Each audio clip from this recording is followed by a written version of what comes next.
The following day, Pitt went back to Callander Square, hoping to interview the servants in the last two houses. But it was not until the early afternoon that they returned from their long weekends in the country. Consequently, it was nearly 3 o'clock when he was shown by the Campbell's butler into the back parlour, and one by one saw the rest of the servants. Of course they were expecting his questions. The news must have been virtually waiting for them on the doorstep, in the shape of scullery maid, tweenie, or boot-boy bursting with the events, and their own rich interpretations of them.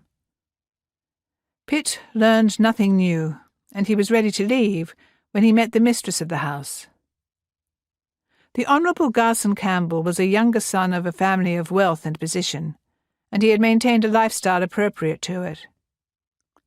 Maria Campbell was a pleasant-looking woman in her late 30s, with broad, good-humoured face and fine hazel eyes. She had been busy unpacking and organising her family, which, she explained hastily, comprised a son, Albert, and 2 daughters, Victoria and Mary. She showed considerable distress on hearing of the purpose of his questions. Apparently the gossip had not reached her, and she begged that he would be discreet enough that the children might not come to hear of it. "I assure you, ma'am, I should not dream of introducing such a subject to a child," he said honestly, although he forbore to say that if some child should mention the matter to him, he would not be averse to listening.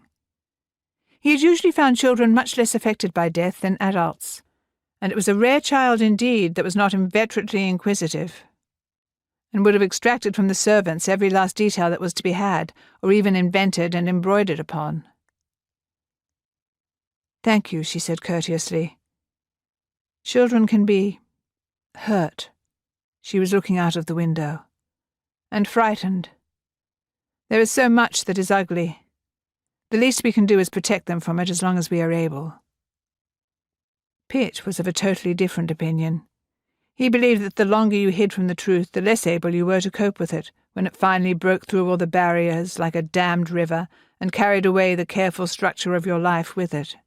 He opened his mouth to argue, to say that a little at a time bred some tolerance to pain, a balance, but remembered his place. Policemen did not give advice in the upbringing of children to ladies who lived in Callander Square.